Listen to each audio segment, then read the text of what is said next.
Brains. That's right. Welcome to the franchise. We're covering zombies, one of our finest film villains, according to the American Film Institute. And I am your host, the D Brains, Daniel Ehrenberg, and over there, Logan B. A Scare. How's it going? I feel like you use that anytime that we do something scary. I do, because your name rhymes with scare. Yeah. I thought it was something funny. You would hear it? Oh my god. You thought of something funny? I can't wait. Yeah. It happens all the time, so you're probably used to it. But here's a good one. You ready? Okay, yeah. All right, guys. April showers bring May devour. Oh boy. I didn't let you down. Oh no. I did laugh. Hey. Yep. Who can blame you? Great. Hey, it's May, gang, and so we're doing the Dead franchise. You've heard of that, right? George A. Roscaro. He came up with these a while back in the 60s. And then he went ahead and died in 2017, but we still remember him for all his great films, a bunch of which have to do with zombies. All right. What's his best non-zombie film? Probably Martin or The Crazies. Both those are great. Oh, he did the Timothy Oliphant, The Crazies. I've never seen the remake with Oliphant. Are you serious? Yeah. Why not? Timothy Oliphant movie. I know, I should watch it, but the original is great. I like a lot of his movies, actually. I think kind of the only weak one I've ever seen is his version of The Dark Half, the Stephen King novel. But I like those two. I like Monkey Shines, an experiment in fear involving monkey horror. I like his other Stephen King things, Creep Show. So he's a very fine filmmaker regardless of these zombie movies, all right? Yeah, but this is what he's known for. This is totally what he's known for. Yeah, I mean, the first line of his fucking obituary was Night of Living Dead guy, George Romero. Absolutely. Yeah. Yeah, absolutely. Yeah, absolutely, as Mr. Popper once said. Yeah. All right, so we were going to do these already. In October. That was our plan for the year because Logan decided to come up with a master plan for the entire year. So we're never improvising what we're doing. We know exactly what we're covering. And that's not true. If Evil Chris didn't pick this, we weren't even going to follow. We were going to do King Kong, but we were going to scrap that and do Ninja Turtles or something. Yeah, only because I was sick of monkeys. We just did a whole month of goddamn monkeys. Yeah. By the way, we were going to do this because the 55th year anniversary is in October. Which isn't a real anniversary. According to Daniel. I don't consider the fives anniversaries. We should have waited 5 years and done this for its 60th anniversary. Or done it 5 years ago. This show has been going that long. Do you know that? Of course. That's crazy. It's like been going 7 years or something, right? I celebrated this weekend my 6-year soberversary, Logan, and this show started when I was still drinking. So yeah, right. So about 7. Wasn't it like 2016 the show started? Yeah, I remember watching Alien versus Predator going through alcohol withdrawal. How about that? What was the movie you were watching that was like, oh, let's do a franchise episode? What do you mean? Or a podcast? Oh, you know what it was I had started talking to Henry on my lunch breaks at work. And I thought our conversations were so funny. I was like, we should do a podcast. And this had always been my idea for a podcast. Like, I came up with this independently of anything. I just never thought I'd do it. And then when I decided I wanted to host a show with Henry, I was like, oh, we should just do that idea. And now we're here talking about Night of the Living Dead. That's right. You know what? You can I say something else I thought of funny? Yeah. I didn't actually think this was funny. Beneath the Night of the Living Dead. Oh, I like that. Escape from the Night of the Living Dead. Yeah, it's good stuff. They should do a new prequel called Rise of the Living Dead. What do you think? Well, we already have Dawn of the Dead. Oh, you're right. That's good enough. War for the Dawn of the Dead. Ugh. Yeah, that's pretty much The Walking Dead, isn't it? No, that show's just about a bunch of people walking around. All right. So we were gonna do this in October, but then our old friend Evil Chris, a top 5 franchise listener in my humble opinion, and the rest of you know who you are, he won our fantasy basketball pool. All right. I want you all to know I wasn't invited back to my fantasy baseball pool this year for the first time in a long time. And I don't know who to talk to about that or whether to complain or if it exists. I just wasn't invited back and I feel weird about it. Can you not talk to one individual person that's in it and be like, hey, what's up? I could, but I feel weird texting him because I don't want him to be like, yeah, so you don't live in New York anymore, so we just decided, fuck you. You do it in person? You draft in person? We do. We didn't in the COVID years, but we normally do. Would this be the first year going back to normal? Might have been, Logan. God damn. They should talk to you at least. That's I cool. agree. I think it's kind of fucked up. It really is. The guy who runs that league has been on this show, Logan. We had him on for Isaac Lopez. You might recall we had him on for Children of the Corn 6, Isaac's Return. That was his second episode commentating on the franchise. I think he also did. I think might have been on the Crank episode. Crank, wow. Yeah. Crank High Voltage. We have a show called Rank High Voltage where we rank everything. He's never been on that sports films. That's right. We ranked every sports movie. Patreon.com/thefranchise. Check it out, gang. Where does Remember the Titans end up? I'll find out. All right. So Evil Chris, his prize upon winning the Fantasy Basketball League, handily defeating Logan in the finals. Come on. He chose George Romero's Of the Dead. Now, I've always been a little scared of doing these, and it's not because I'm scared of these movies. It's just because they're kind of weird, and there's a lot of them. But I did some research. Listen to this. The reason there's a lot of them is because when this movie, Night of the Living Dead, the first one, first came out, they fucked up and didn't put a copyright on it. All right? Yeah. So because of that fuck up, Night of the Living Dead is in the public domain. All right? So anybody in the world can make a Night of the Living Dead movie and they don't have to pay Romero any rights. Well, he's dead now. Well, his family, I guess. Right. So, like, there's a million Night of the Living Dead movies out there, and I've never been clear on what's real and what's not, and what's in continuity and what's not. So basically, we're doing the prime ones, the ones that matter, the ones with Romero involved, and the 2 remakes that were like big releases, big wide studio releases. Okay. So to take you through it, this week we're doing Night of the Living Dead and Dawn of the Dead, and I promise we'll get to them.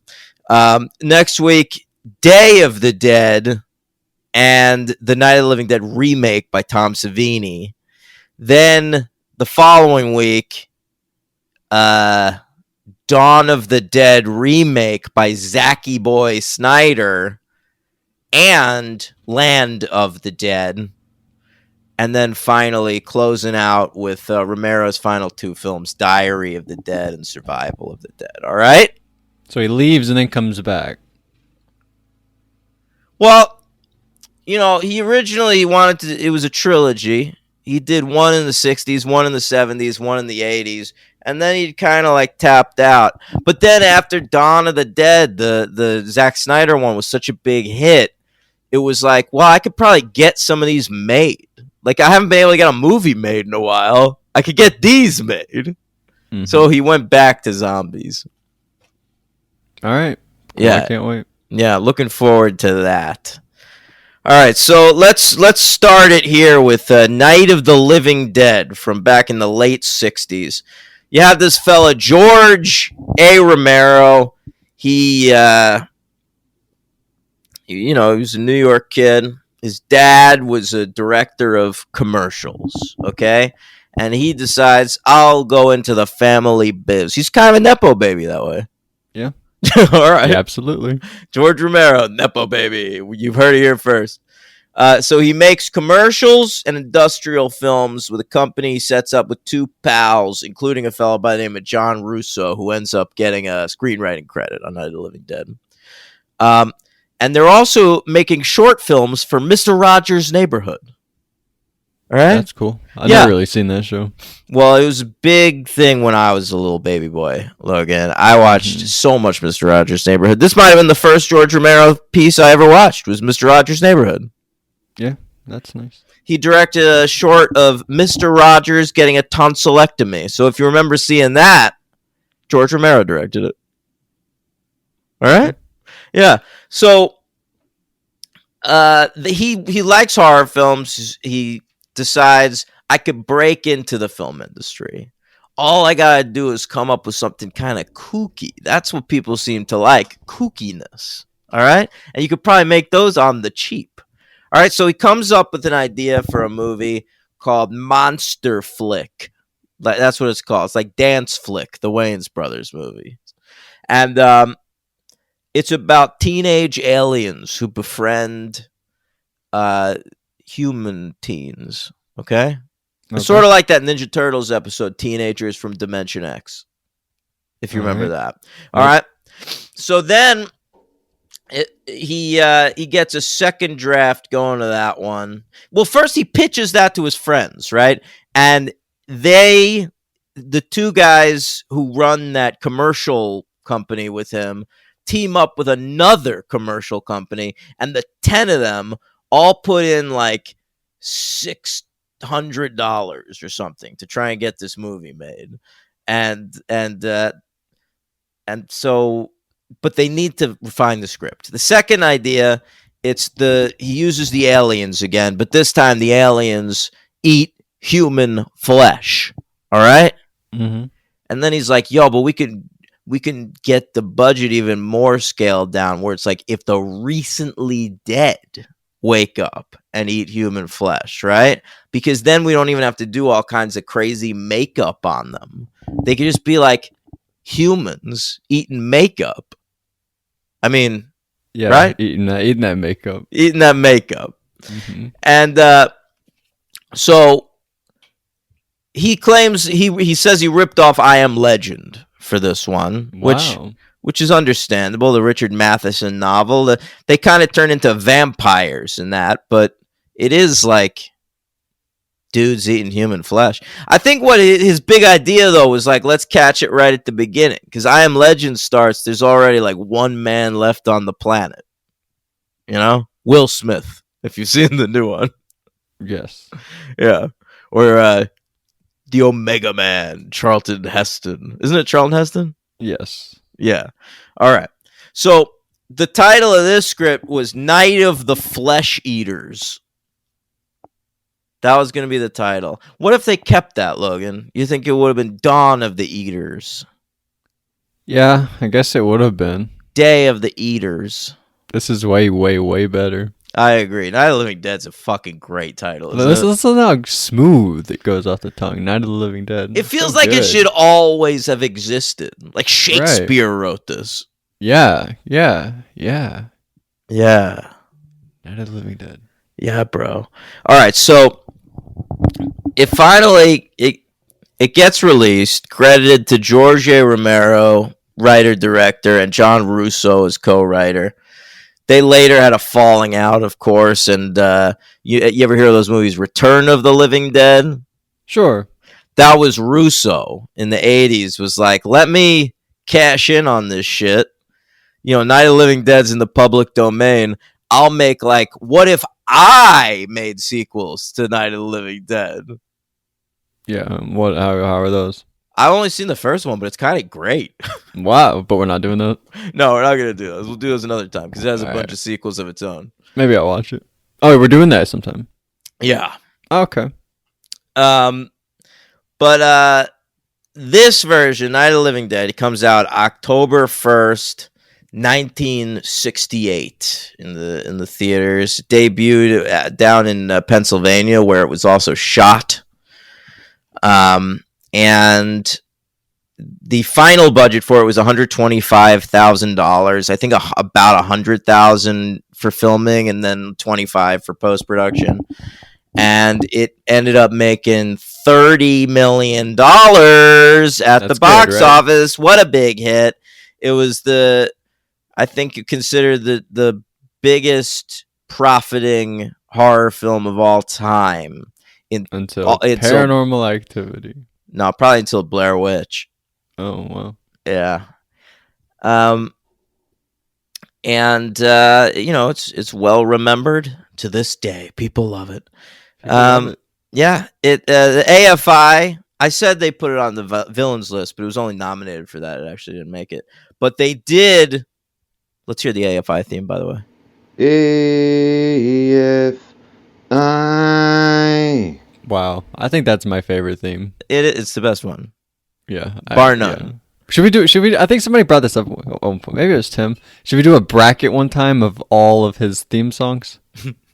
I don't think we could do 32, but we could. I think there's definitely 16 of them, right? It'd be fun for the Patreon, yeah. Yeah, we could do a 16 seed.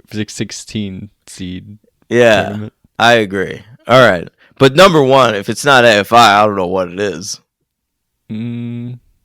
I'd have to think about it. All right. Well, the American Film Institute, of course, not A Fire Inside, the classic late 90s emo band.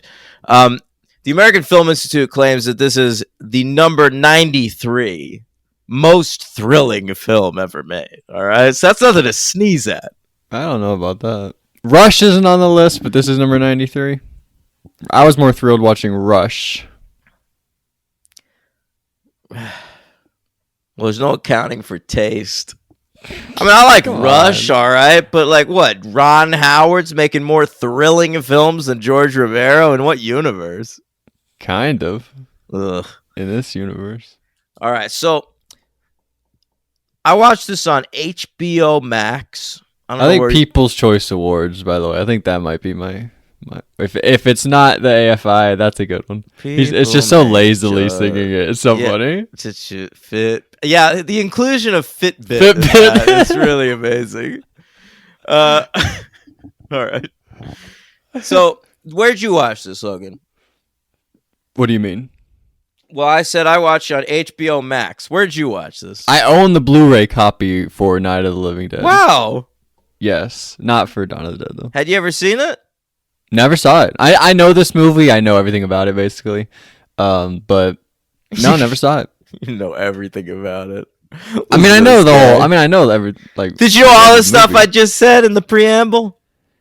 At this point, I've forgotten all. You didn't know that John Russo later did Return of the Living Dead. You didn't know there were sequels to that. No, I mean I know this movie. Like I know what the movie is. All right, that's all I'm saying. I just hadn't seen it, but I know the movie.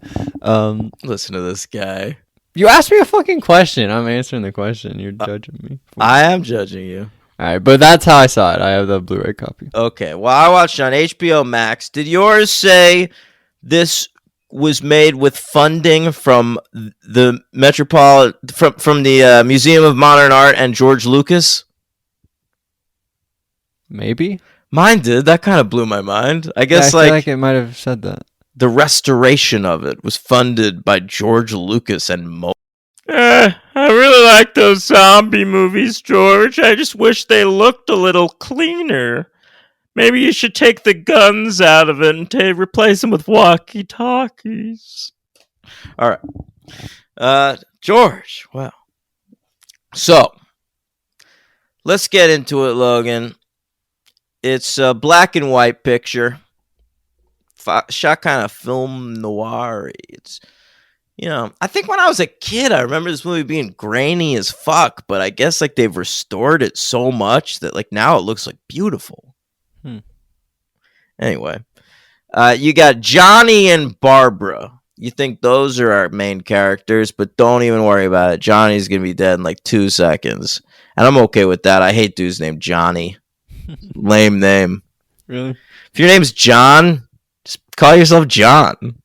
I agree. I would never go by Johnny if my name was John. Jonathan. Especially after the age of, like, by the time you're like No offense if 13, your you name's should be Johnny. like, oh, that's not cool. All right, I get it. What about Johnny Storm? Yeah, but he's impetuous. He's a hothead. That's why he calls himself that dumb name. Yeah. Listen, I wouldn't personally do it, but Reed you Richards do and you. Reed Richards and Sue Storm probably go to bed every night. Like, when I is he told him- gonna change his fucking name to John? When Have you is that talked to gonna him happen? yet? Come on, he's got to change it. The thing is, like, you don't hear me calling myself Benny. It's clobbering time, Aunt Petunia. Yep. All right. Yeah, those are all his classic catchphrases. All right. Isn't that the Harry Potter character? Yeah, I always wondered whether they got that from the Fantastic Four. That's crazy. Yeah. She gets everything she got Harry Potter from Troll. It's true. You're right. She's a fucking hack. She's a thief. She seriously is. And Like, good for you for- then why is she so mad at people thieving others' genders? Huh? How about that? I should ask her that. It's a You great should question. tweet that at her. She'd All right? respond. She's a fucking psycho. I know. I read her. I'm off. I've been off Twitter for years now, and I still sometimes look at her tweets because she's such a maniac. All right. So anyway, Johnny and Barbara. Everyone knows Barbara, right? Because there's that famous line from this movie. Absolutely. Yeah, absolutely. Do the line. Do the line, Mr. Popper. They're coming to get you, Barbara. I bet you knew that line. Could say it in the perfect intonation Absolutely. even before you Yeah, saw absolutely. this movie. Yep. Stop that. All right, I will. All right. Yeah, no, you're right. You're right. Because I knew this movie. I told you. Not perfectly. Mm-hmm. But I kind of like Johnny as a character. He's like a dick. He's Yeah. like, The Johnny fits him, right? Kind of. it kind of does. Yeah, he's an impetuous hothead himself. Yeah. So I bet if they flew through cosmic rays, that would be his power. He'd get that firepower. All right. All What I didn't know was that they were leaving something for their father. I didn't know about that. So I guess that's something I learned. Yeah. They're visiting Their their daddy dad at the cemetery. The mom, I guess, is like too old to go at this point. Yeah, this So- fucking bitch. She can't even get out here. We gotta do it all. Yeah, that's what Johnny says. And he's like, why? And it's fucking late. Why the fuck did we come so late? And Barbara's like, Jesus, it's because you didn't wake up early enough, asshole. Yeah, you're the one driving. And Johnny's like, it's kind of how I'd be at a cemetery, I think. Like, I haven't spoken to my dad since December. We're in a standoff. You know what he's been saying every day since then? What? A long December, and there's reason to believe. You're supposed to start talking, so I didn't have to keep going. No, you made that great joke off mic at one point, and Yeah, now I thought it'd be I'm so funny to happy repeat that it. you had cause to repeat it on the podcast now.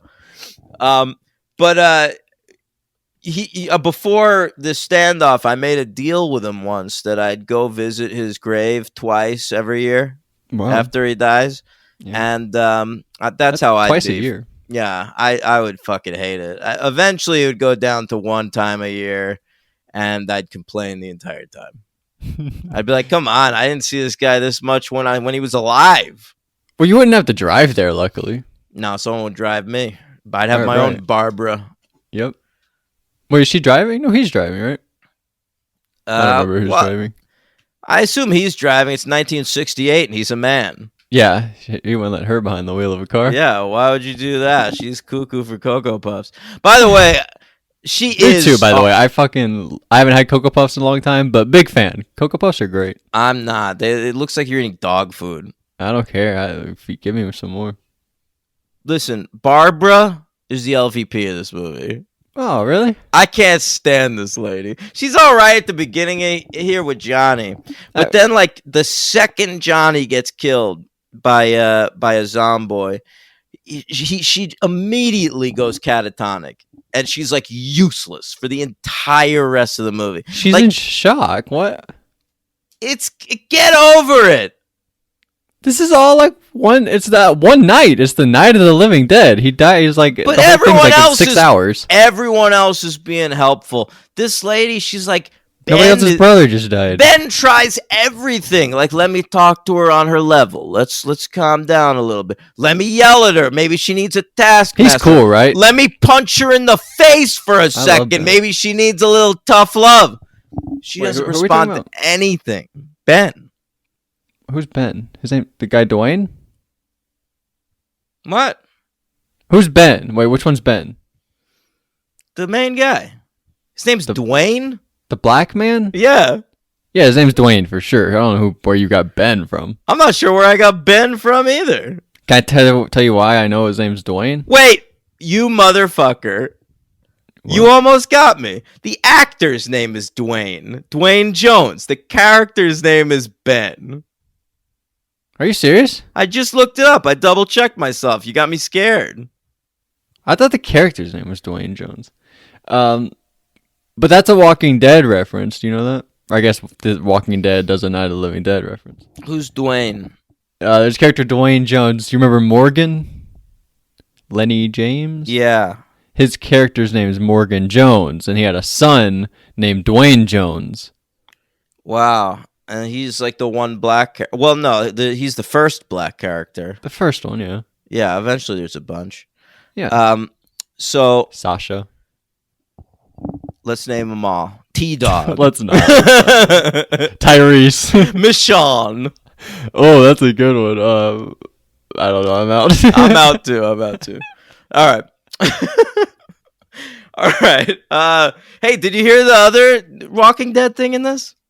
This kind of blew my mind. Never noticed it before. What is it? At one point, they're watching TV, right?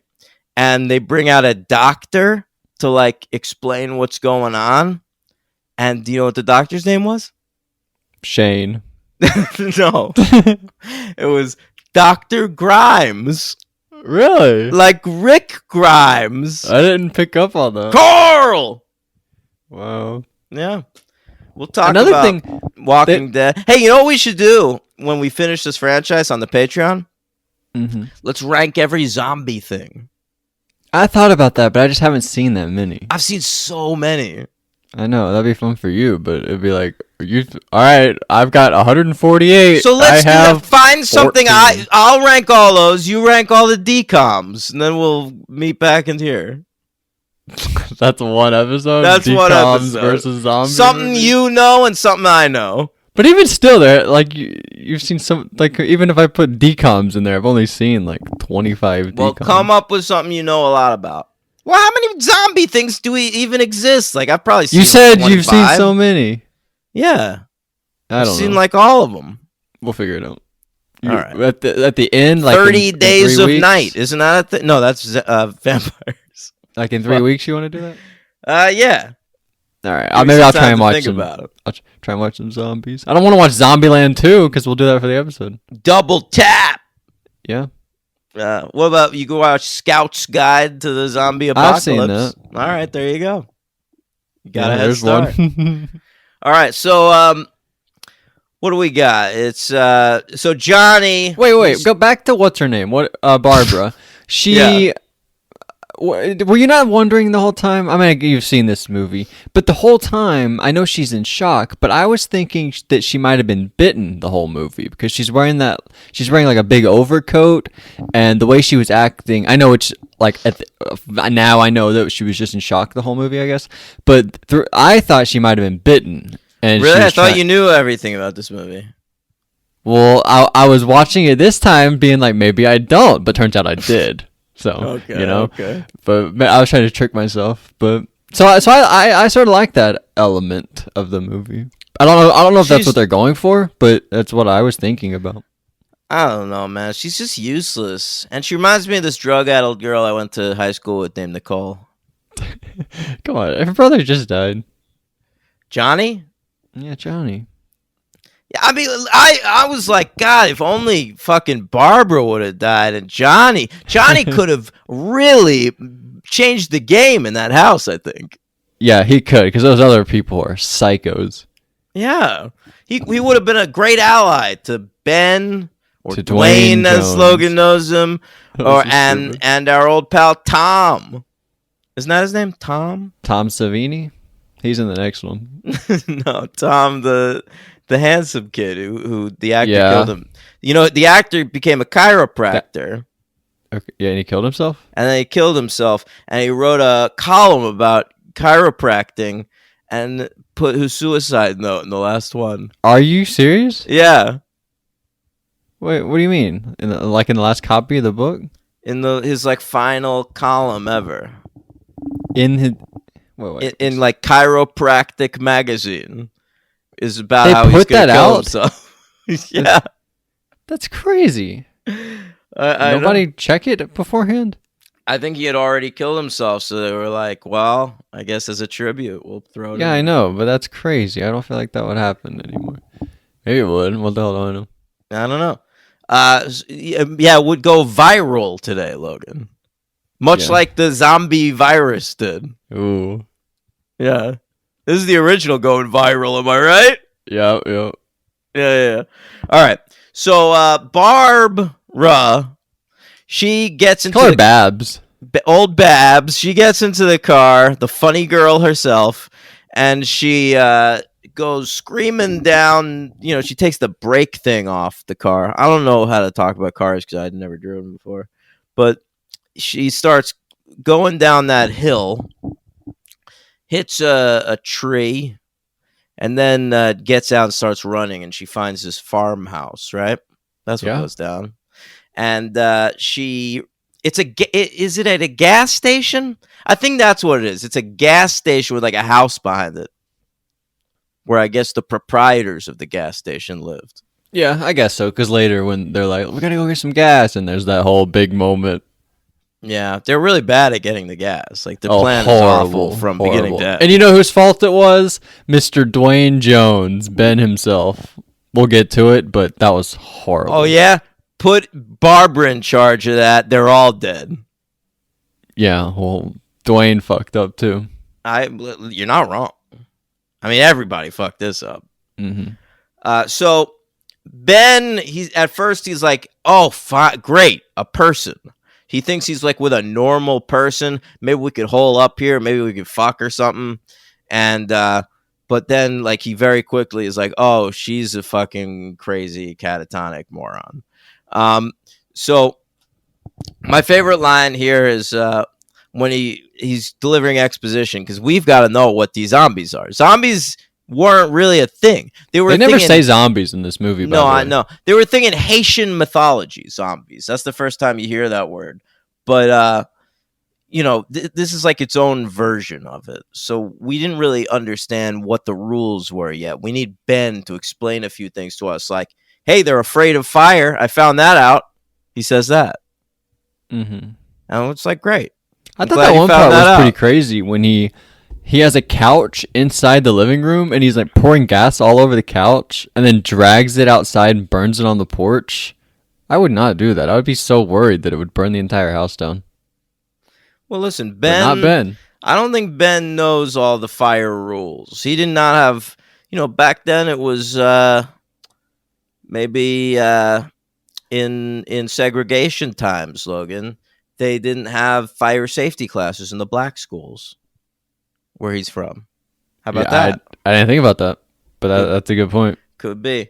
By the way, so the hero of the movie, Ben, is a black fella, and it's pretty progressive for the time. He like punches the white female lead at one point, like really quickly, and he's our last survivor. All the jokes about how black people don't survive horror movies, they're talking about slasher movies. They're not thinking about these Living Dead movies, because the black people are the ultimate survivors in these movies. Well, he does die at the very end, but yeah. But he's the last one to die of anybody in the cast. right. Yeah, these first two, they do good by the black guy. Yeah, and apparently it was written as a white guy, and Romero says he didn't think it was a political statement to hire a black guy, but I think it has to be some kind of a statement. Like, Yeah, it's very, very progressive to put. 100%. The whole ending is like a racism thing, right? Yeah, I think so. Absolutely. Yeah. Yeah, absolutely.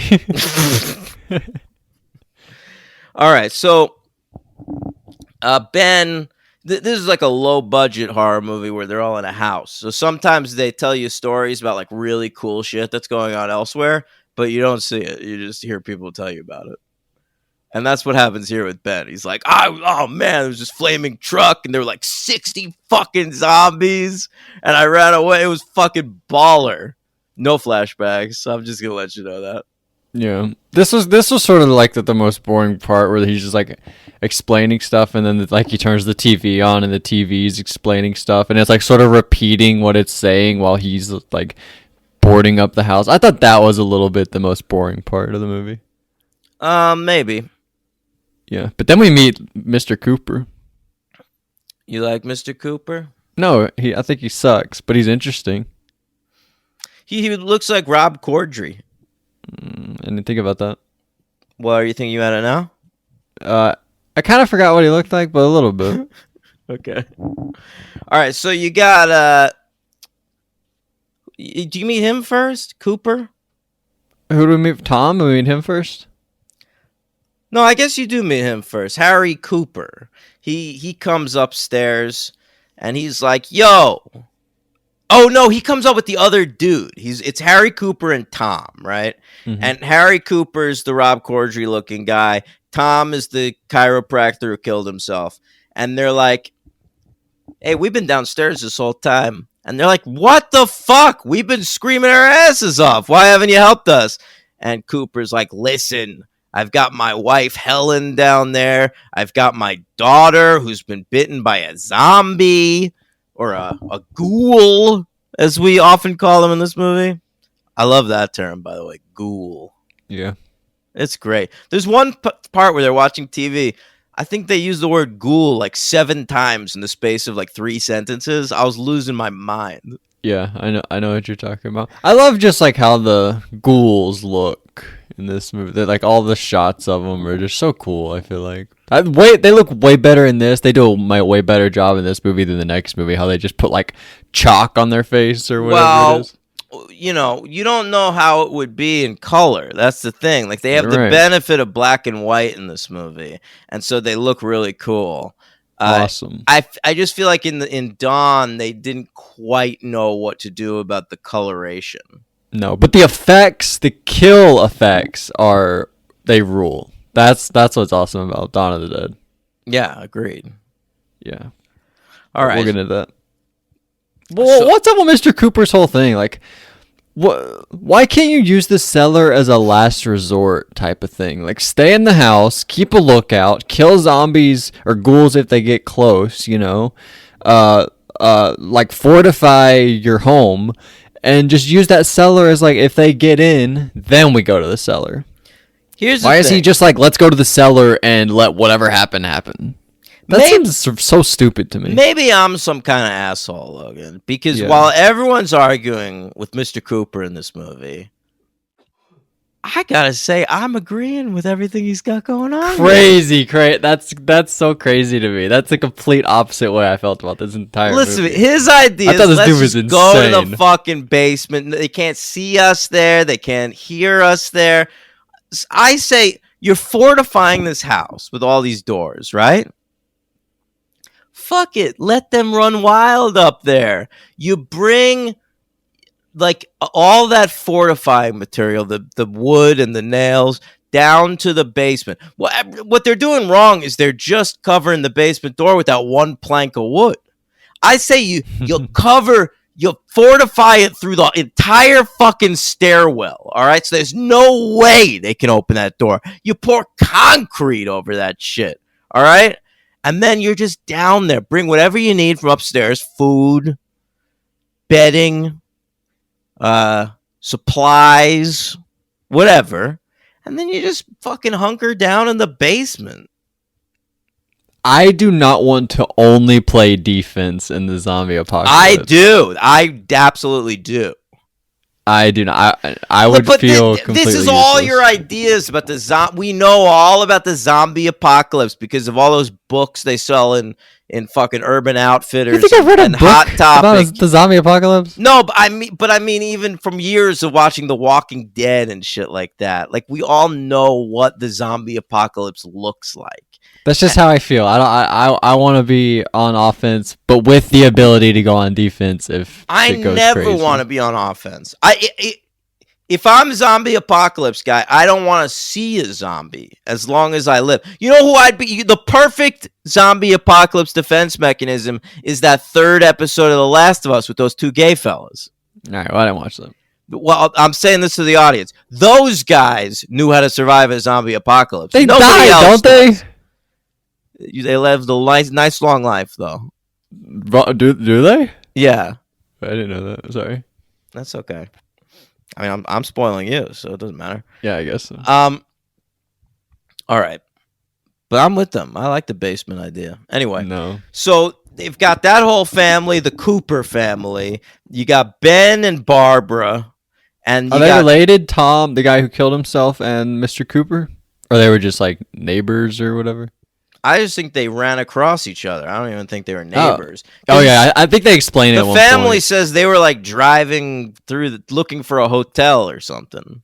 Yeah, they do explain it that they just ran into each other. Yeah, and the other fella, Tom, he's got a lady named Judy. All right, Yep. kind of sexy lady, if you ask me. Yeah. All right. Yeah. There's also sexy zombies in this movie. How about that? Yeah. Did you know that there were boobs and butts in this movie? I forgot that there were nude zombies. No, there's also boobs in the next movie. Are there? Yeah, when the guy he proposes to her and she turns him down, and then it cuts to them in bed. She's naked and he's so Oh, depressed. yeah, you're right. I thought that was so funny. Yeah, that is good. Those are alive boobs, though. In this one, we get dead boobs. Dead boobs. Yeah. Yeah. I prefer. Which ones do you prefer? Well, I don't want to answer that on a broadcast. Yeah. All I'll say is I was surprised. I didn't. I thought I would like the dead ones less than I did. That's all I'll say. That's all I'll say.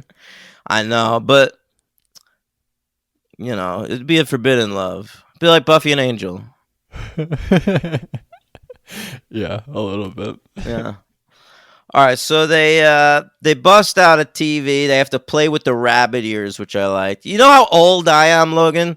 I remember when that was a thing. Mm-hmm. Like if you had bad reception, you played with the rabbit ears. Yeah, I don't really remember that. Yeah, I know, because you're young. All right, so whatever. They get a lot of exposition.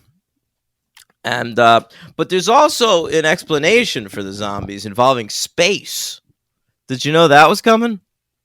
No, what happened? I thought it was like a radiation issue. Yeah, but it's from they sent an Explorer satellite to Venus, okay?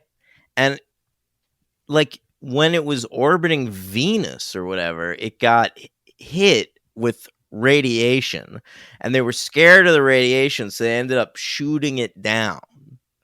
But I guess that the radiation that's creating this zombie apocalypse is from this Venus satellite. We're getting Venus radiation here on Earth. Yeah, I guess I didn't really think that much about it, but you're 100% right. That's canon. That's canon. Venus radiation. Yeah. I mean, Venus, it's like one planet away. It's always gross. It's always colored like yellow and gaseous. So I Is that get your it. least favorite one? Of Talk all the about it like you have planets, such disdain for it. it just always seems gross. Like if you were on Venus, it would smell bad. Okay. Like I bet a race of aliens from Venus would fucking stink.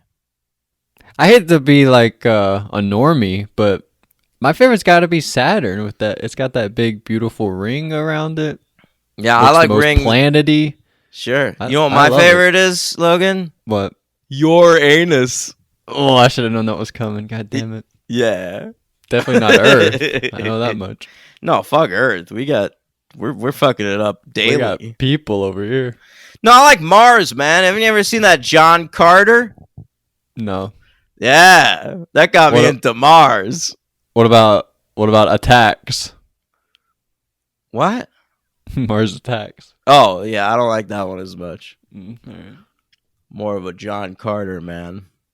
Johnny Right. Favs. All right. So they come up with this car plan. They're gonna fill up the car with gas. They're gonna distract some zombies with some Molotov cocktails. I don't know why they trusted Mr. Cooper to be the one to throw the Molotov cocktails. By the way, probably got the. If I take a look at everybody in that house, he's probably got the worst arm of anybody. Of anybody? What Yeah. about the girl that had her arm bitten? She's probably worse. Maybe. I bet she was better before she had that arm bitten, though. Yeah, maybe. By the way, you brought up how you thought Judy was sexy. I thought that Mr. Cooper was what do they call that? Punching above your weight class? Is that a thing? What, with Helen? Yeah, I thought he was doing way better than he should be. You're not wrong, man. You're Helen, not wrong. I was into Helen. Yeah. She had She's dead now, I childbearing think. hips. Yeah. So, but they do this plan. It ends with Tom and Judy exploding. That's sad. I Should be kind of Tom and liked. Jerry. Good. I liked Tom a lot. I was sort of into him. I was What? sad to see him What are you talking go. about? I hated it too. You hated Tom? No, here's why I like Tom. Because the first dude he meets in the zombie apocalypse is Mr. Cooper. But the second he meets Ben and starts hearing like Ben's take on things, he's like, oh, totally. Fuck that guy. I like this dude. This guy's cool. Yeah, that's a fine. That's fine. But at one point, his wife is making the Molotov cocktails, and she's cutting up the sheets to go inside the bottles. And he's like, "God, you're so fucking useless." And then he like gives her a hug, and he heads He off. doesn't And, call her useless. He's just like, why don't you hurry shit up a little bit here? I don't know. I sort of hated him. But did we get to the part where they died, or are we going to that next? Yeah, we could talk about that right now. They're dead. All right, Ben puts the torch down right next to the car, like right on the grass, right next to the car. It's like Ben does not understand fire. It makes I've never seen that such a stupid thing before from like a protagonist we're supposed to like, and then they catch on fire and and they treat it like it's the other dude's fault, and I'm like, no, that was totally Ben's fault right there. Like the other dude just turned around with it as he would normally do. He wasn't expecting fire to be there. I thought that was insane. No, Tom and Judy's death is entirely on Ben. Yeah, and he never even once thought about it. And then Ben, he comes back, he's all pissy, and he punches Cooper. Good. Yeah, I know, I kind of like that. But he kind of punches the shit out of him. Anyway. So, we get the end game of the movie. Ben ends up shooting Cooper. The zombies get Helen. The kid eats Johnny does. You remember he comes in, she's like, Johnny. Oh, that's right. Well, that's Barbara. Johnny gets Barbara. Sorry. Yeah. Who's Helen again? Helen's Cooper's wife? Cooper's wife. They both get eaten by their kid. Yeah, their kid. So Ben shoots Cooper, right? And Cooper goes into the basement. And he dies, and the daughter eats him, and then he comes back. Or does he come back? I guess Ben just shoots him, right? And then I thought Helen is the wife. I thought she just sort of let the daughter kill her. I feel like she could have taken that daughter if she wanted to. She was just laying there, and the daughter. Listen, was I've said this so stabbing many her a whole times bunch. on the show. I could take any. You put 17 kids against me, I could kick the shit out of all of them. Yeah, that's a crazy take, I think. But one kid, I thought Helen was weak here. She didn't even put up any fight. She just took it. She's like, all right, kill me, my daughter. You're in the middle of a zombie apocalypse. The situation seems hopeless already. Now your Her husband's dead, daughter's maybe one of them. Your husband's dead. Like, who gives a shit at this point? Maybe. I wish in dialogue she was like, fine, take me. And we heard a little what was going on in her mind. You'd like the movie to be more obvious. Well, she went out stupid, and I wish she went out on her own terms. Okay. So then it's the next morning. This is like the epilogue of the movie, kind of. And it's like a helicopter crew searching. And you also see like people on the ground, rednecks. Who was it, this movie or the next one that they're like, the rednecks probably love this shit? I think it was the next one. I don't know. Anyway. And you get some police officers with dogs. I guess the dogs, they could smell zombie flesh. All right. Canine unit. Mhm. And then yeah, they finally find the farmhouse. They kill Ben. You know, they would not have killed Ben, of course, if he was in the basement. That's a great point. That's a great point. Thank you, Logan. And they make it obvious, right, to show us that he has the gun to be like, well, he's not a ghoul, right? But they kill him anyway. Like Yeah. they make it obvious to be like they know that he's right. Don't they do that? Well, it's some sort of backwards ass Pennsylvania farm town, and it's like, hey, this is licensed to kill black people. Yeah, it's a great ending. No one's ever gonna question a black guy that we killed. They'll just be like, it's a ghoul. We thought it was a ghoul. Yeah, great job, Romero Yeah. and John Russo. Not Romero. All right. Night of the Living Dead. What do you give this one? I will give it a 4. I'm also as well. Wow, I thought you were going Giving to it go a 5. No, you know, it's not the movie's fault, but there is a lot of like show don't tell in this. And it's a beautiful movie. Some of the performances aren't great. Like, it's a classic. It's a complete classic. And like, you definitely don't skip this one, go straight to Dawn of the Dead, even if you think it's better. Like, this one's great. But for me, it's a 4. I gave fucking Planet of the Apes a 4 too. Planet of the Apes is better. Same year, by the way, 1968. What a year for space traveling viruses. Yeah, I guess. What's better, you think? That's Probably that. But I would say Dawn of the Dead is better than that. Okay, yeah, you're gonna go 5 on that one. So I just didn't really like any of the characters. I liked Barbara. It's kind of weird. We flip flopped on the ones we like. I like Barbara, you don't, and then I didn't like anyone in the farmhouse, and you did. You liked everybody. I liked everybody in this movie except Barbara. I thought Tom and Judy, their relationship didn't work, even though there was a tragic death, but a great death. I thought that was so fun. They And then- explode. That was so awesome.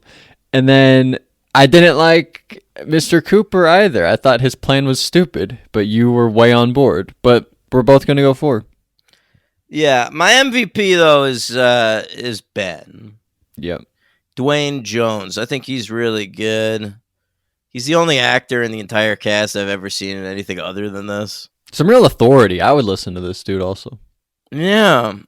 Yeah, Even there's if something you- about him. He's a good lead. Even if you think the way Mr. Cooper thinks, you'd probably follow Ben, right? You'd be like, Well, oh yeah, Ben makes some good points. Well, Tom immediately goes to his side. I think Right. Tom is perfectly fine being under the thumb of Mr. Cooper at first, and then he's just like, oh, wait, no, this guy's better.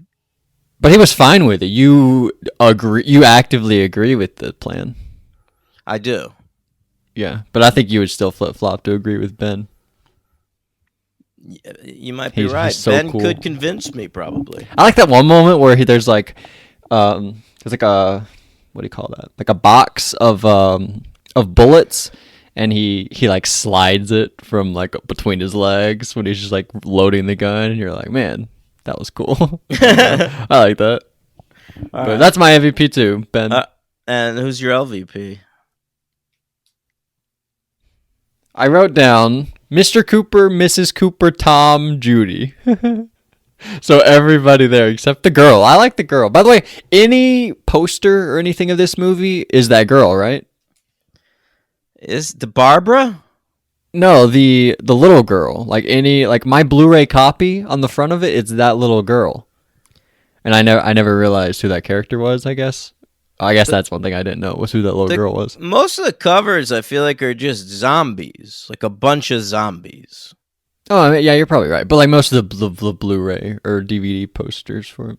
Or maybe I'm wrong. Maybe it's just Maybe the just the the one you anniversary have. copy I have. Yeah. Anyway, so my LVP, I'm going to go with Tom. Tom? No, I'm going to go with Judy. I'm going to go Judy. Daughter Judy. She gave while I didn't like any of them, I think she probably gave the least of anybody. Barbara gave the least of anybody. I got news I for liked you. her. I liked her. And I thought she was bitten the whole movie. I was waiting for it to happen. Same in the next movie. I was waiting for That something didn't to really happen. happen, right? I mean, that's a trope in zombie movies. It's like someone hides. Oh, I'm Well, not. they I'm didn't not know. bitten. They didn't know in this one. Oh, And that's true. You're right. they say on the news, they're like, when you after you die, you come back from the dead. They don't even say that it's from a bite in this one. They just say after anyone that dies, they come back. Well, I This think isn't that even a bite thing. yeah, that's true. It's like anybody who dies in this universe then becomes a zombie. So they were saying like you gotta like throw away all your emotional ties to shit like funerals and ceremony and stuff like that. The second somebody dies in your family, you just gotta throw their fucking body out on the curb and burn that shit. Yeah. But the girl, she was bitten and she died from the bite. I guess she's the only case of that in this one. The Which the little girl? the little girl, right? Don't they say she was bitten and that's why she's like laying there sick? Yeah, she gets sick, but then she gets up and kills everybody. Because she died from the zombie and then Right. she turned into a zombie. But which is sort of the opposite of The Walking Dead, right? Isn't it a late season 2 thing when they realize like, oh, anybody that dies can come back, and that's how I think that's how Shane comes back, right? Like they kill him, but then he comes back as a zombie, and they're like, oh god, Yeah. Shane. I don't remember. I do, not exactly, but I remember basically. All right, who was your LVP, by the way? Barbara, I said this. Oh, that was stupid. All right. I hope they come to get you, Daniel. I hope so too. All right. Dawn of the Dead, your favorite movie. Did you not like it as much? I didn't like looking at the runtime and seeing that it was 30 minutes longer. Well, there's a lot of different versions of this one. It's weird. Like, Well, mine was about 2 hours long. yours was you watched like the 2 hour and 6 minute one. Something like that, yeah. I watched one even longer than that. It was illegally. I couldn't find this streaming anywhere. It's I don't know. not this one. streaming anywhere. I found it streaming on some like fucking weird site, and it was like a longer version of the movie. I think it might have been like a Dario Argento cut of it because it didn't feel exactly like what I have this on DVD, but I don't have my DVD collection here with me in Vegas, and so I don't think I watched the version I have on DVD. It seemed a little different. Oh, interesting. Yeah. But I'm just going by like what I know. So Romero, he farts around for another few years making movies. He follows up Night of the Living Dead with what is it called? Like There's Always Vanilla, something like that. And it's that's like a rom-com, and you're like, what are you doing, George? So he returns to horror after that, does this one called Season of the Witch, which some people refer to as Hungry Wives. I've never seen that one, but I'm gonna watch it probably at some point. Is that the name of the wait, what's Season of the Witch? That's Halloween 3. Oh, yeah, that's Halloween 3. Yeah. Right? But I mean, it's also a song. I think they both got it from that song. Okay. Must be the season of the witch, yeah. So anyway, fucking those two movies kind of tank, and it's like, what are you doing, George? Get it together. So he makes The Crazies. That does a little bit better for him. But he's still like marginal filmmaker. Then he's got this buddy who's working on a mall in Pennsylvania, the Monroeville Mall. And he's like, you want to see like what the mall's like behind the scenes and shit? Takes George on a little stroll, and that's when he gets the idea. Oh, I should do a fucking I should do a Night of the Living Dead, but in a mall. That's a sweet idea. Yep, he was right. Yeah, he was right. So he starts writing it. This is 1974. The movie doesn't come out until 78. And a fan of his by the name of Dario Argento gets wind that he's doing it. Argento, of course, is a filmmaker over there in Italia. All right? Oui. Yeah. He hadn't done his classic Suspiria yet, but he'd made a few movies that people liked, right? I think what's it called? Deep Red is right around this time. The Bird with the Crystal Plumage. People like that one. Cat o' Nine Tails, I think he done. All right. So people like this Italian horror maestro, and he gets wind that George is working on a script. He's like, "Listen, I'll put you up in my house in Rome. You'll work on this movie. I'll tell you my thoughts on it, but you write it yourself." And that's how shit's. It's sort of like Before Midnight. The third one. Yeah, it's like the plot of that movie. Really? Yeah. It's like a All right. writer's retreat. Oh yeah. Okay. So Romero, he goes to Rome. He writes this movie in like 3 weeks. And Argento's like, fucking killer. You did a great job. I'll help you get funding. We could shoot in that exact mall that your friend took you in because you've clearly got a connection there. And let's make it happen. So they raise $640,000 to go off and make Dawn of the Living Dead, which is the original title. And Argento, in exchange for that, gets the rights to the international distribution rights. All right, so he puts it out overseas. Yeah. All right. And it comes out in May.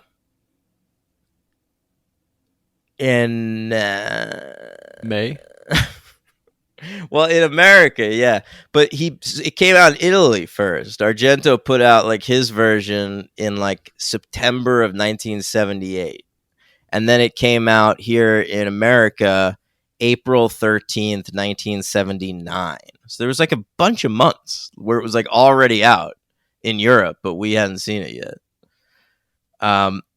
It ends up being a huge hit. It's the most profitable horror movie of the franchise, making $66 million. So actually, Night of the Living Dead was the most profitable until this, which was probably the most profitable until Blair Witch.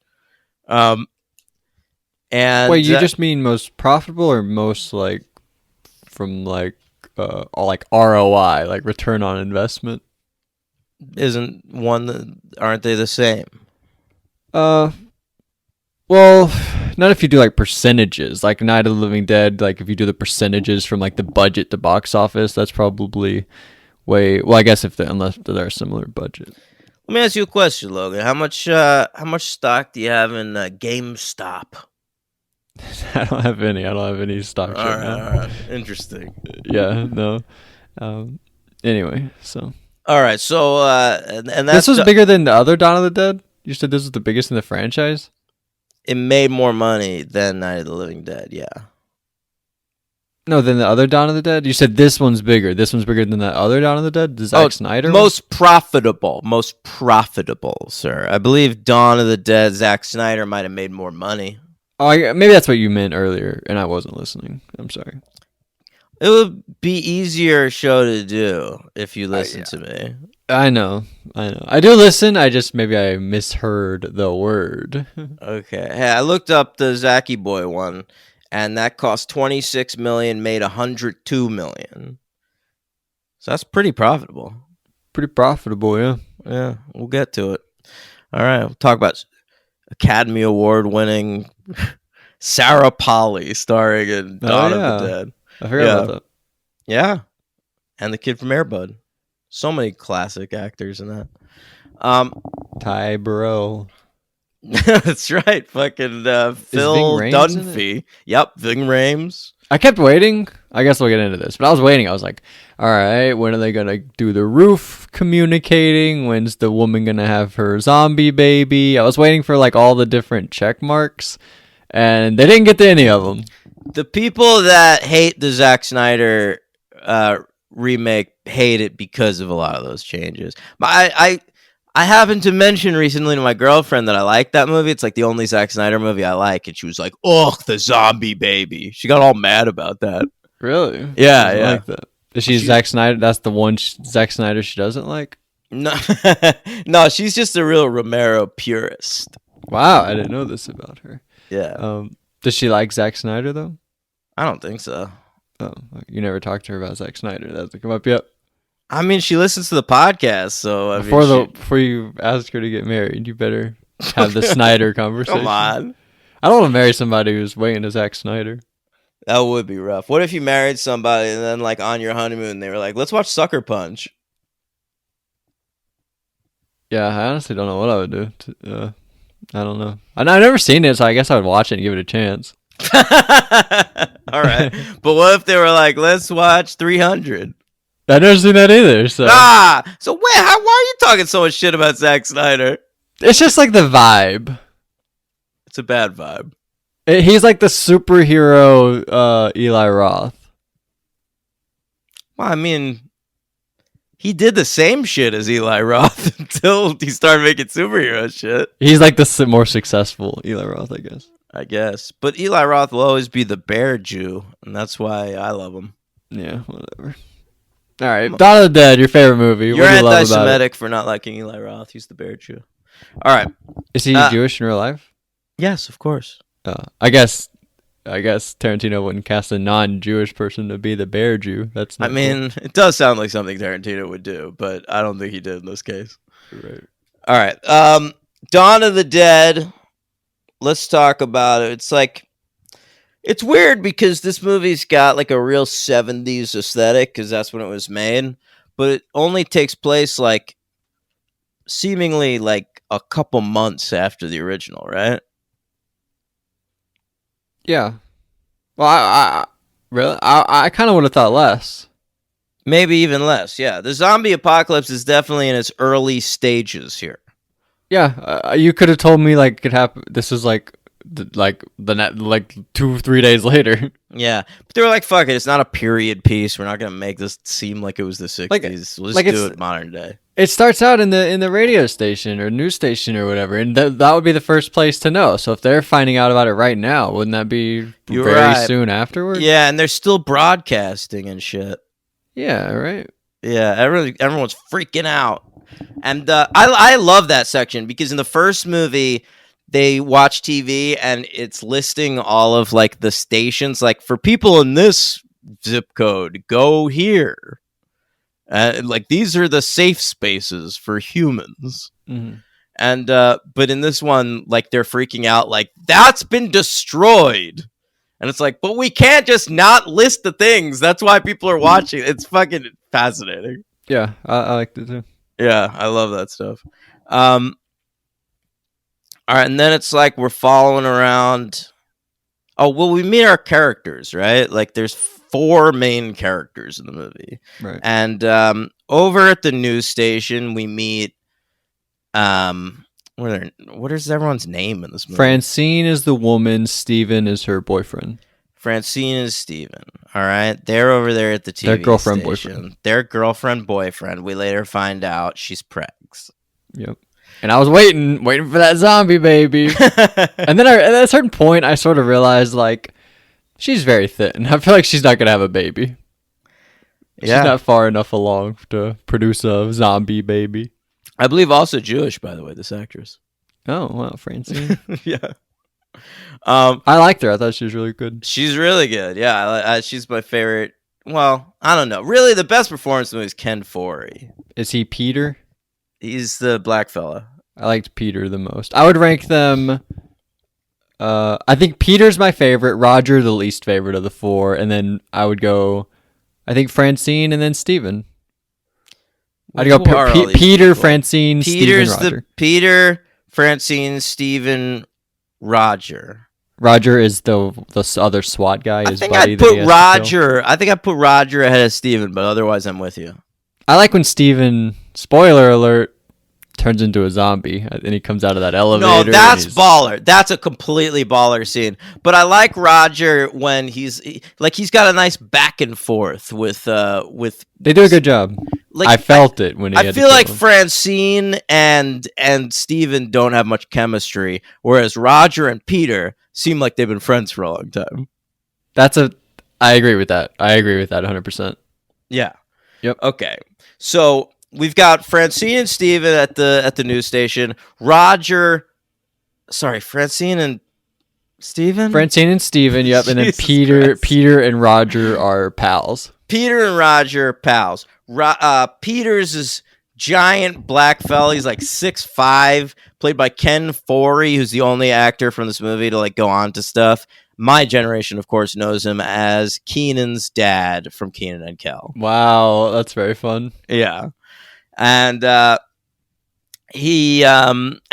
Roger is a tiny little blonde man, very Yep. tiny, but he's having a real nice time in the zombie apocalypse. Gets along very nicely with his pal, and he slides down the escalator thing in J.C. Penney's, which you can't do anymore because they have little bumps on them now. Oh, how dare they? I know. As a kid, I always wanted to do this, but you can't really anymore. Were you a kid in 1978? No, but I was in like the late 80s. Yeah. Well, I mean, you were. Yeah, I guess you are. Yeah. Yeah. You were like 3 though. 4. Well, by 4, it was 1990. Nah. Wasn't it? But you turned No. 4 in 1990. I turned 4 in 80.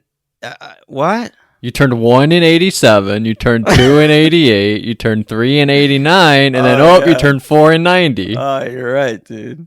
How do I know this better than you do? Well, you're good at math, and I'm going by memories. I guess so. I didn't think about the memories part. Of it. Yeah. All right. So, all right. So they all end up in a helicopter together, right? Yeah, I It's think like Steven's a pilot, the boyfriend. Yeah, because it's a newscopter. Oh, I didn't. Oh, yeah, I guess so. Yeah, he says, like, meet me on the roof. Let's take one of these helicopters. Yeah. And so they take off, and they ask the SWAT guys. I love this line when Francine asks, she's like, are you leaving anybody behind? And Peter goes, some brothers. She goes, real ones.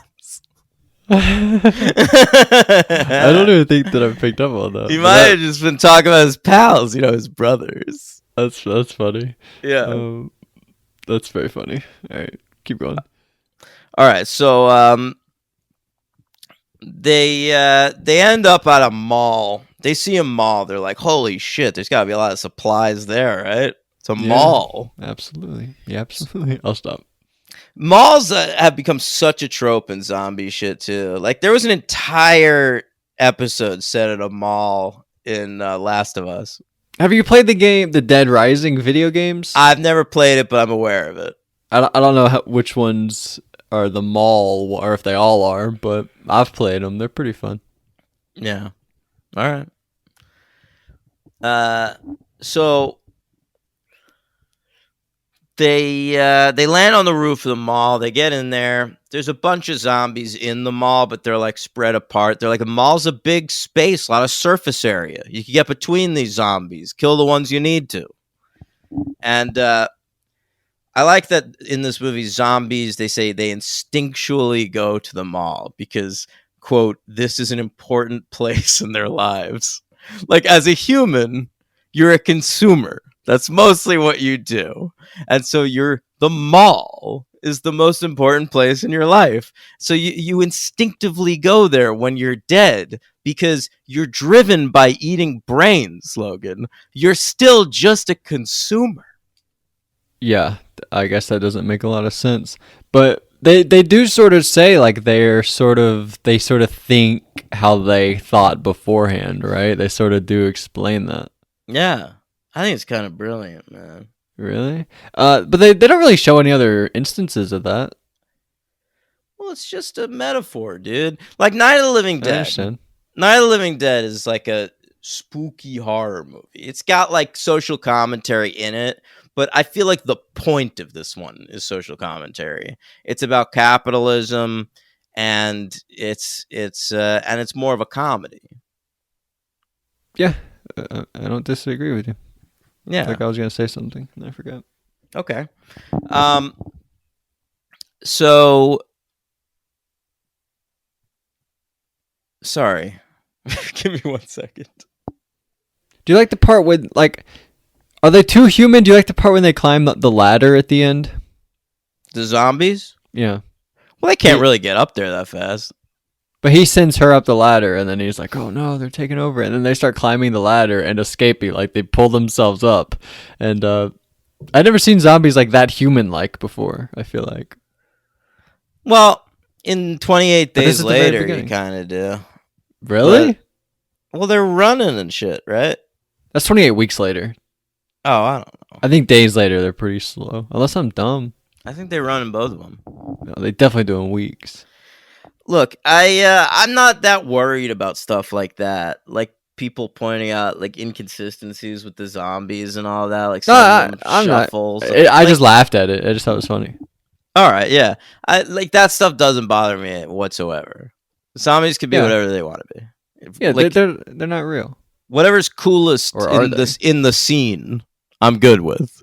Yeah, and I thought that was cool. And I thought it was very funny. It was just like I'd never seen them like that was something I'd never seen. Zombies climb a ladder, and like pull themselves up through the roof of the. I thought that was funny. Yeah.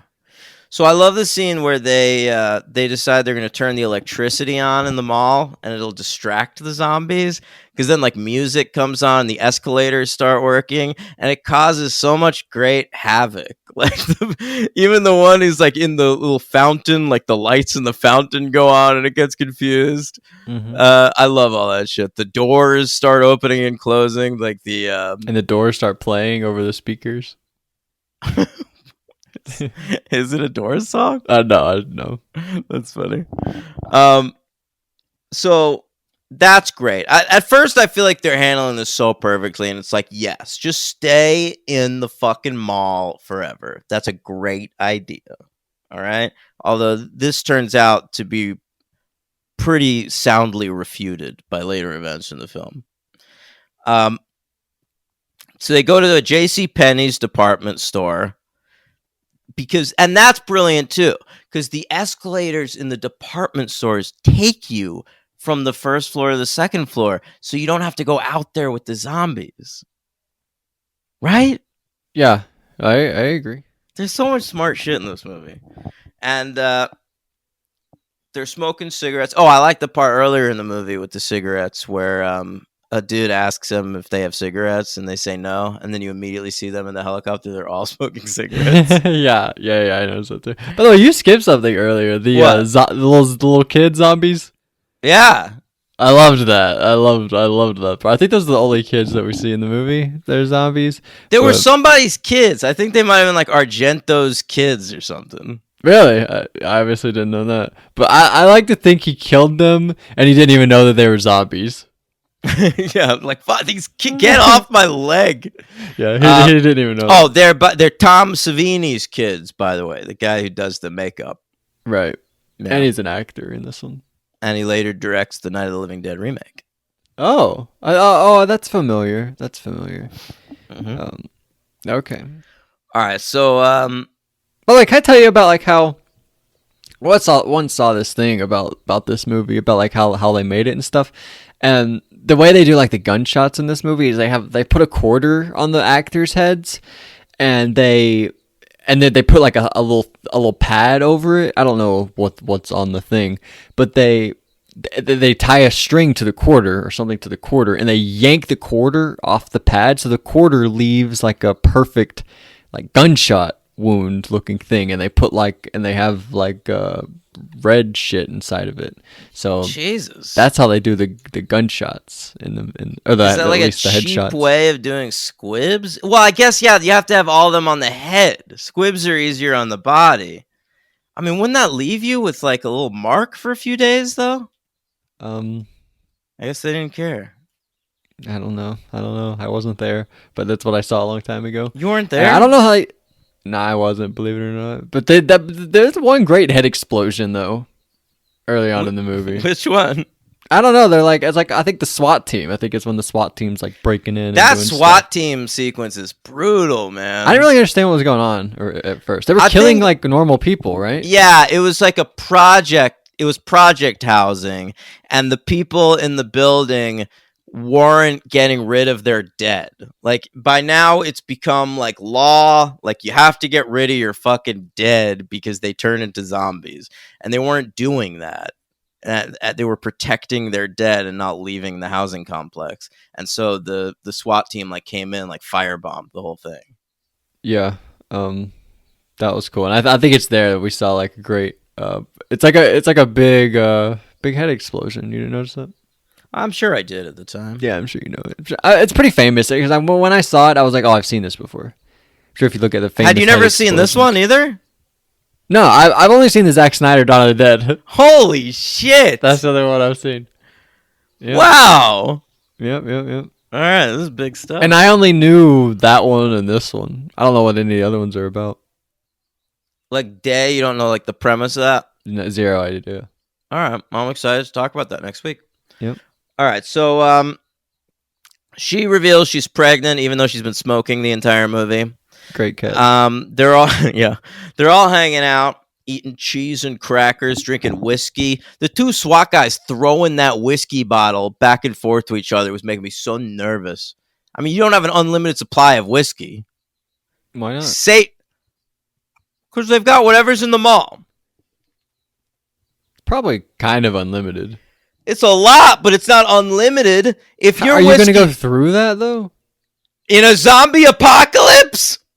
But there's probably also beer and wine and to a whiskey drinker, rum. whiskey's come on. They're going to get through it in a year and then they're going to have to like go through alcohol withdrawal. I'm telling you. They can't go to don't waste that whiskey. Yeah. Oh, I didn't think about it, but I was worried about the bottles breaking. Yeah. I liked it when they were stealing money. That was pretty funny. Yeah, that was all good. Yeah. Cheese. I think they took a big thing of cheese at one point. Big hunk of cheese. And I like when she says she's pregnant, our man Forey, what's the character's name? The Peter. Yes. Yeah, Peter. His immediate reaction is like, you want me to abort that thing? Yeah, he knows how, he says. I thought that was pretty progressive too in 1978, like to suggest that a black guy, like a giant 6'5" black guy, is gonna give a quick, easy abortion to this little blonde woman. Well, it's in the zombie apocalypse, makes us do crazy things. They are saying zombies, by the way, in this one. That's true, yeah. What's your favorite word for zombies? Zombies? It's got to be walkers. Walkers. I thought about walkers a lot watching these two yesterday and how stupid that is. It is very stupid. We just accepted it. Walkers. I mean, I kind of never did. I watched that show for like 11 seasons, and I don't remember ever not thinking that was stupid. Yeah, whenever they're like, the walkers are coming. Oh my god. That show was so huge, dude. Like the biggest show. Everyone watched that. It was that Game of Thrones. That was all that mattered for a long time. Yeah. And, you know, I didn't watch Game of Thrones, so I couldn't talk to people about that. So, like, such a huge percentage of conversations I had with strangers for so many years was about The Walking Dead. Yeah. I wasn't really talking to people about it, but it would have been the same, yeah. What do you mean, at the movie theater? You weren't talking to strangers about The Walking Dead? No, didn't really come up that much about. That was a TV show. We're at a fine movie establishment. You're right. By the way, sorry guys, this is the Walking Dead episode. We've talked about The Walking Dead so much. You have to, right? Like, it made zombies back into like this big zeitgeisty thing that everyone talks about. It was like Scream for zombie movies. It was sort of like it's become like the sort of standard of zombies, whereas for years it was probably this. Yeah, and so I feel like you do kind of have to compare them. Of course. They've named their character Dwayne Jones. Yeah. Maybe we'll be watching fucking Day of the Dead and we'll meet a character named T-Dog and we'll be like, all right, you gotta give him a break now. That's why it's called that. T-Dog and Sophia. Yeah, little T-Dog and Sophia, man. Weird that they were a couple in Day of the Dead, whereas All right. All right. So Roger, the blonde guy, they go out on a gas run. By the way, you think Roger was named after Mister Rogers? Yes, I do. Great. What's his first name? Fred. Fred Rogers. Mm-hmm. Have you ever seen that Tom Hanks movie? Nope, never saw it. Or the documentary that came out the same year. Really? Neither one of them? Neither one of them. That's crazy. He just doesn't interest me. He's like, why do you love him? You hate positivity people. That's why you don't watch Ted Lasso. Isn't he like Ted Lasso? Yes, absolutely, but that's not all he was to me. Like as a kid, he was kind of just like a kooky, cool weirdo, and I had fun watching him on TV. I mean, I guess I understand not being interested in him if you don't have any nostalgia for it. But like Mister Rogers was legit my favorite TV show. Like I majored in television in college, and probably the first favorite TV show I ever had was Mister Rogers. More than is that competing with Sesame Street? Yeah, those were like probably my two biggies as at that age. So you can love both. Yeah. Okay, that was kind of like me. I love Disney and Nickelodeon. I feel like some people loved one or the other. Maybe I'm wrong about this. No, I think you're right. I think there were tribes. Oh, I loved both for sure. For sure. My two favorite shows were Zack and Cody, Drake and Josh. Loved them. one Disney, one Nick. Drake and Josh. Was that the fat kid and the skinny kid? Fat kid, the skinny kid.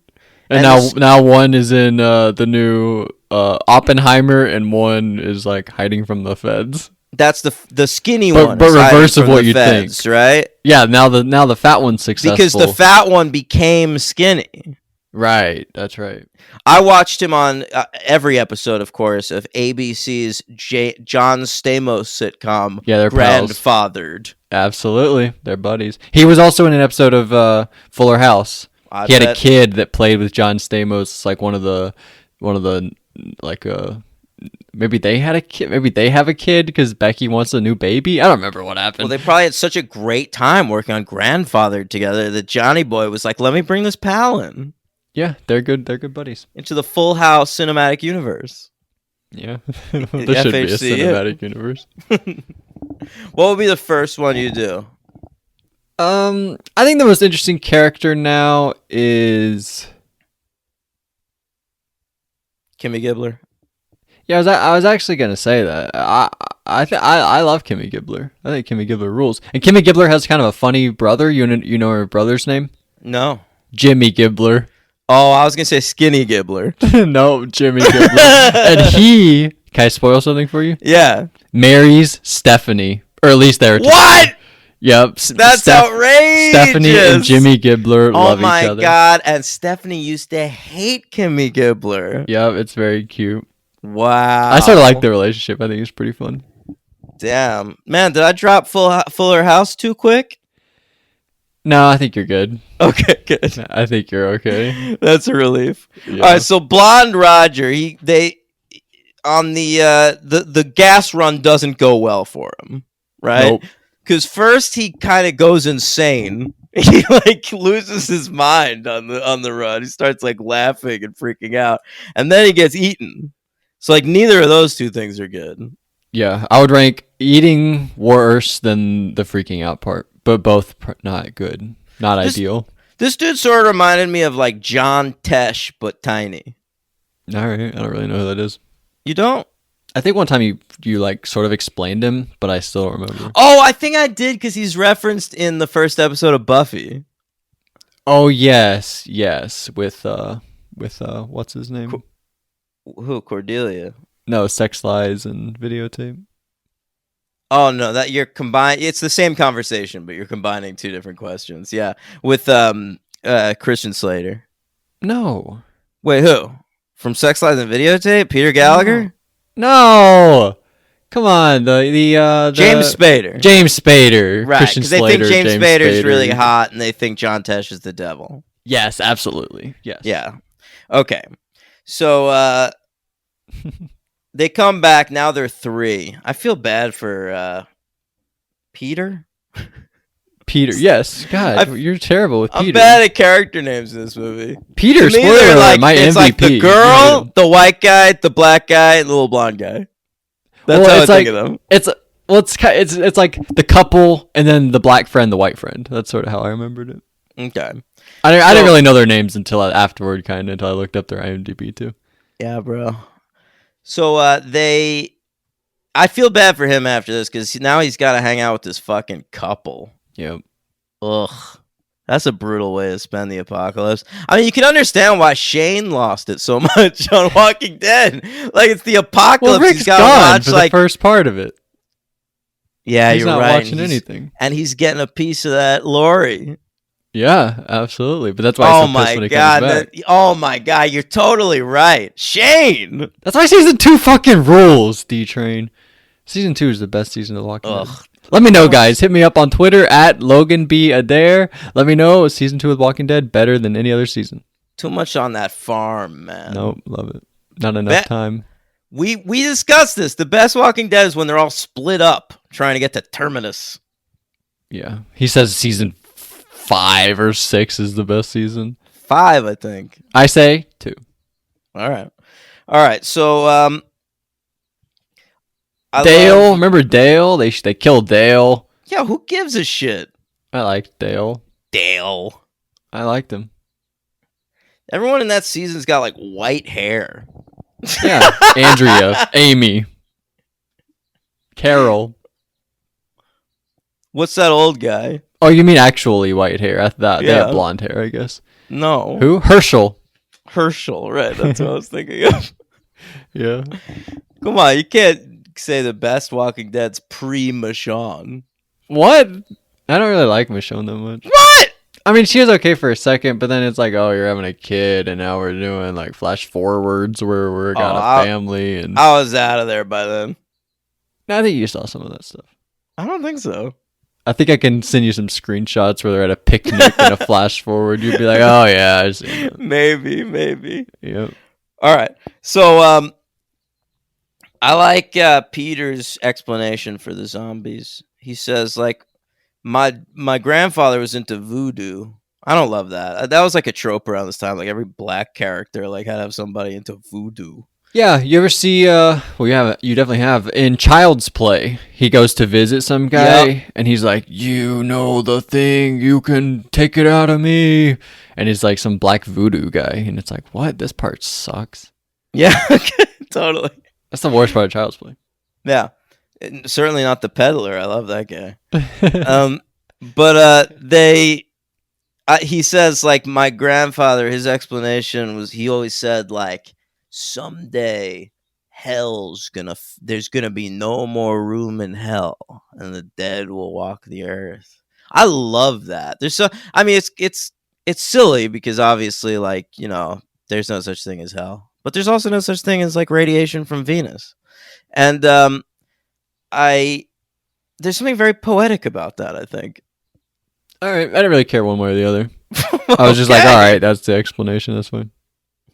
Jesus Christ. I mean, I didn't really find any. You loved it. I was just like, all right, that happened. Whatever. All right. Well, tell me, what were you interested in? Well, after they were like, she's like, I'm pregnant, and they go through the whole thing. He proposes to her. We sort of talked about it when they're in bed, and she's like topless, and he's like, oh, I'm gonna kill myself. Yeah.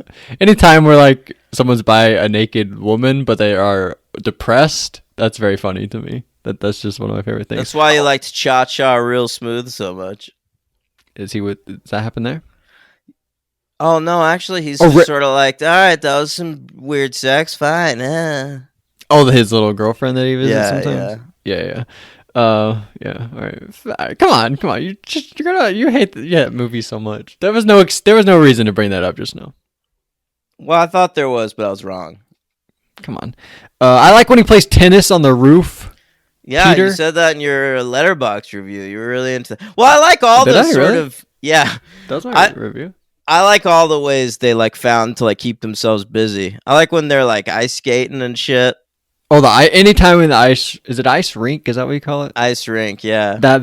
Anytime you're in that place, that's cool. By the way, have you ever been to a mall with an ice rink? I'm sure No, like that happens. I think but I've it never been to used one. to be more of a thing. I read that even this Monroeville Mall later replaced that ice rink with a food court. Seems like a mistake. So they didn't have a food court already? Maybe they had a smaller one. They were like, let's make it ice rink sized. That's a mistake. The ice rink is very cool. They I should have agree. replaced it with a basketball court, if anything. That would have been even It's better. not a bad idea. That'd have been so cool. I'd be there all the time.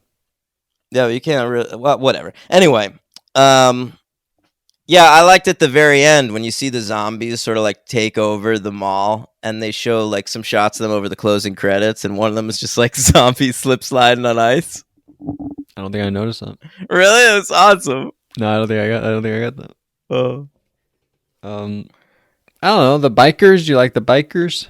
Oh right, they show up. It's like a big biker army, and I was looking. I was like, "Where's Travolta? Where's Martin Lawrence? Where's Tim Allen?" I was looking for him. William H. Macy. But he was the other one. Damn it, I couldn't think of him. Yeah. William H. Macy. All right, so they show up, and the three of them are just like, well, let's just stay up here. Let's let them go nuts. We'll have them fight the zombies or whatever. But then it starts like this big war where they're firebombing each other and fucking everyone's dying. Like I like the chaos of it. And then this is Yeah. when like Pies. There's a pie in the zombie's face. That's fun. one of the dudes, the white guy, starts to like lose his mind, right? He's just like shooting at the biker gangs. The boyfriend, Steven? Yeah. Yeah. All right. Yeah. And I then mean, he goes in an elevator, right? Yeah, well, the elevator shaft, all that, and then the elevator, and turns into a zombie. But I like the chaos of all this. I really think it Yeah, it's awesome. it crescendos nicely, and it's also like right before this, you see them watching TV, and they're talking about how they're gonna start nuking the major cities. Like, well, the zombies seem to congregate in like populated places, so let's just go around nuking all the major cities, and then we could take out the rest of them like one by one. And so it's reached this point where they're like stuck in this mall together. They're like, where the fuck do we even go? Should we leave ever? It seems like it would be a hassle to, but they're gonna start nuking everything. Like we're basically in the end times here. Like, what is the fucking point? Yeah. Give me a cellar so I can go hang out in the cellar. Yeah, and so it crescendos into all this fucking silliness of zombies. At all those shots of like the zombies like shuffling through the mall, it looks like a crowd of like Sunday shoppers, just sort of like mindlessly going about their days. Yeah. I didn't really think about it. It's great. I think it's kind of brilliant. Yeah, it probably is. But are we at the end? I guess not. Yeah. Well, no, we are. Like star rating and stuff? I mean, yeah, sure. Like they all, he's gonna kill himself, Steven or Peter, sorry. Oh, yeah, that's like a fake suicide. He was gonna kill. Yeah, a fake suicide attempt. Yeah, and then he's like, "Oh, geez, I guess I'll just go in the helicopter with her," and they take off to like an uncertain future. And again, like Walking Dead was influenced by this. Like Robert Kirkman said, like the idea for Walking Dead was that every zombie movie pretty much ends with like a couple people surviving and then like going off to their uncertain future. What would it be like if we like followed that for many years? Yeah, he miscalculated the amount of years we were interested. I think you're right. But it was a good idea for a little while. Yeah. All right. Yeah. So what do you give this movie? All right. Well,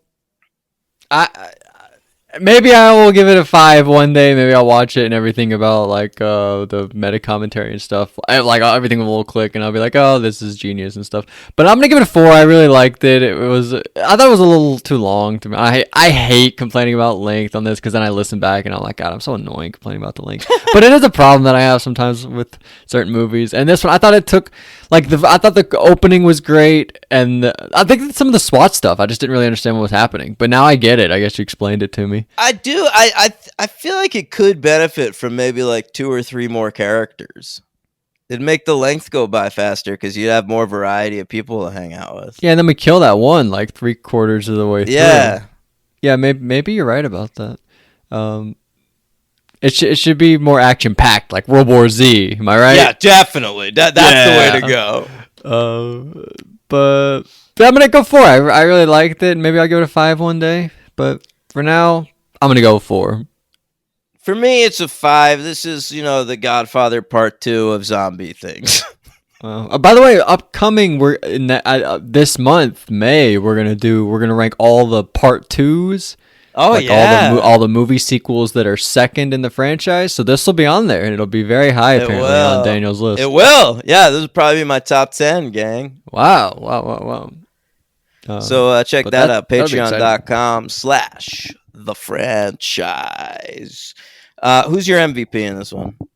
My MVP. I'm gonna go with Peter. Yeah, same. Keenan's dad. He's the MVP. Yeah, he was awesome. And who's your LVP? I don't know. Do we have to just go one of the main 4? Who else is there? Of the main 4, I'd go with Steven. And I think you kind of do have to. Like, who else are you going to go with? I don't want to. I thought it was him being a zombie was very cool. It is cool, but like until that point, he's lame. But I don't want to go with Roger because when Peter had to kill Roger, I was like, "Oh, Yeah, that's sad." So, yeah, I don't want to go with any one of those people. Should I go Francine you could go with that guy I with don't the wanna eye do that. patch that wants to nuke everything. on the TV? Yeah, All right, that's a good choice. I'll go with him. He's probably the 5th lead of the movie. I know, but he's got an eye patch. That's pretty cool. It is cool, but I liked everybody else. So I'm going to go with him. Eye patch dude who wants to nuke everybody. Nice. Sorry. All right, and that's Dawn and Night. Would you rank Dawn ahead of Night? It's a good question. I honestly don't know. Maybe. All right. My problem with Night of the Living Dead was I didn't like all those characters in the farmhouse, but this one I did like all the characters. So, but yeah, it's a good question. I like both of them for different reasons. All right. Well, we'll revisit that in a few weeks' time, and please tune back in next week for our discussion of Day of the Dead and the Night of the Living Dead remake. In the meantime, patreon.com/the franchise. I can't impress upon you enough how great that thing is. We're going to do a Scream 6 commentary track. We're going to do Shut Up Tim is going to be on Buffy's Angels this week, discussing the first 2 episodes of season 3, Anne and Dead Man's Party of Buffy. And then we will do Hey, I'm Watching Here, and where I'll tell you what I thought about Are You There, God? It's me, Margaret. All right. Wow. Yeah. And then and stay tuned this weekend on the main feed for our Evil Dead Rises bonus episode.